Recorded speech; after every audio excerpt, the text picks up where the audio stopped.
Look, I'm not saying I have a crystal ball because I don't, but I know having a head start on these big events allowed me to personally prepare my family.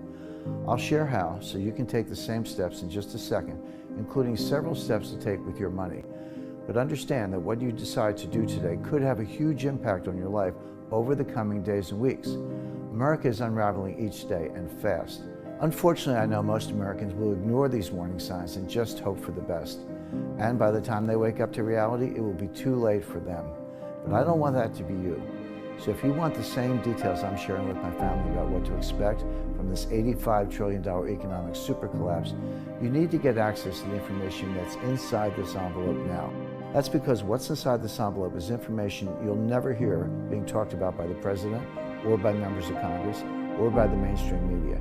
It's information from me that no other former government insider I know is willing to reveal the way I am. That's because the last thing the elites want is a premature panic from regular people like you. They'd rather try and control the crowd.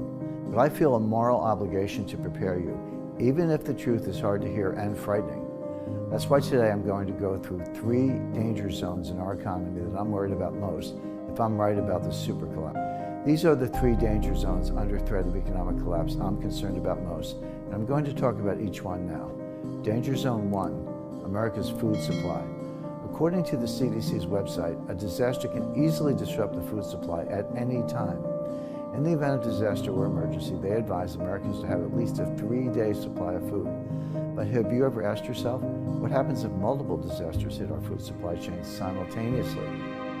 This time last year, around November 2021, you'll recall there were headlines, bare shelves, empty shelves, supply chain breakdown. And it was all true. You went to the supermarket. It didn't mean that every shelf was completely bare like, East Germany in the 1950s. But there were, paper goods might not be there, or maybe your favorite kind of tomato sauce or chicken or whatever it was. There were some things there, but a lot of things weren't there. This is a complex system. It was breaking down. That was very clear. And now we're seeing a second wave of that, what I call supply chain 1.0 from 1989 to 2019 is broken. There will be a new supply chain. There always are. Supply chains have been around since the Bronze Age, if not earlier. But the new supply chain, what I call supply chain 2.0, will look very different than the old supply chain. Right now, we're in an in-between period where things don't work well. Again, it doesn't mean total chaos, but you still see shortages, you still see higher prices, which are coming from supply chain disruptions.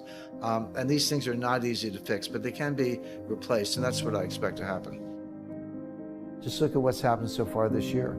In early 2022, USA Today reported shortages at grocery stores across the country have grown more acute in recent weeks as Omicron continues to spread and winter storms have piled on. Then, Putin decided to roll Russian tanks into Ukraine, igniting yet another disaster. As the UN told BBC, Russia's invasion of Ukraine could soon cause a global food crisis that may last for years. That's because practically 1/3 of the world's wheat exports come from Russia and Ukraine.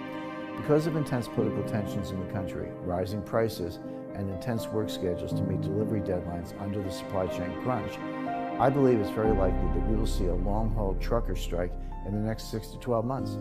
I believe that strike would last 2 weeks or more. And do you know what will happen when those long-haul truckers don't go to work for a week? Business Insider reported that when that happens, grocery stores would run out of food in 3 days. Danger zone number 2, America's energy supply. See, even after a trucker strike, the only way the trucks can deliver our food is if they have enough gas to run on. And right now, we're in the middle of the worst energy crisis since the 1970s. And not just because of rising prices at the pump. As you may know, in the aftermath of that oil crisis, our government built something called the Strategic Petroleum Reserve, SPR.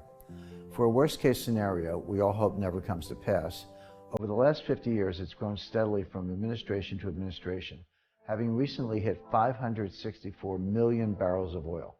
And then suddenly, everything changed. So the United States cut off semiconductor exports to Russia. Not just that, not just as a primary boycott, but as what's called a secondary boycott, which we said to everybody in the world, most pointedly the Chinese, if you make your own semiconductors with our equipment and our technology under license from us, you can't sell that to Russia either. But what people don't realize is that, look around your kitchen or any part of your house or get in a car. A car is basically a computer on wheels. It has 1,400 semiconductors. It's all semiconductors, 1,400 semiconductors in a typical car. This processed neon gas that powers the lasers that makes the semiconductors, 70% of it comes from a single plant in Odessa, in Ukraine.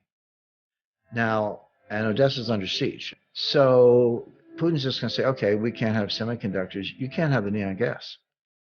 That's going to shut down the entire global semiconductor industry, which in turn, since that's an input, is going to shut down basically all the manufacturing in the world. As NBC wrote, under Biden, U.S. oil reserves to drop by 40%. The article continues, the number will fall to 384.6 million barrels, a level not recorded since 1984. The scary part of this is that the SPR is not actually meant to last this very long. According to one estimate I found before Biden's latest action, it could supply us with oil for about 1.5 years without being replenished. Of course, now that we have 40% less oil, that supply would run out 40% faster. But because of sanctions we imposed on Russia, it's likely that our European allies will run out of oil. When they do, the U.S. will offer to supply them with even more of our oil and natural gas to bail them out. You may think that's far-fetched, but this is exactly what's happening right now. Plus, they've obviously allowed the energy payments to continue, but you can buy Russian oil, and they have to because Europe has put itself in a position where they're going to freeze in the dark if they don't have, I said oil, yes, but also primarily natural gas. But if they don't have those Russian energy resources, they're going to shut down their industry, and they're going to have blackouts, and people are going to, as they say, freeze in the dark. And while the situation surrounding the way we get our food and energy is bad, it's this next danger zone that keeps me up at night. Danger zone number 3, America's medicine supply. Just like trucks need gasoline to deliver our food, the only way our economy runs is if the people who run it, the truckers and everyone else, all have access to necessary drugs and medicine. Fighting the COVID-19 pandemic was just one emergency that taxed the system. But I believe another catalyst event will be breaking the medical system altogether. Based on my research, it will likely be because of the U.S. officially entering a geopolitical conflict. Think about it. We're the world's largest economy. That means we have a bullseye on our back. What second largest world economy do you think might have an interest in taking us down? Of course, I'm talking about China. Sound too hard to believe? Well, did you know we get nearly half of all our penicillin from China? I doubt most Americans realize it, but this was stated publicly in a report published in 2019. I believe a coming conflict with China, it could be another trade war, internal conflict within China, or even a serious conflict militarily between us and China will lead to a major breakdown in the critical drug supply to the U.S.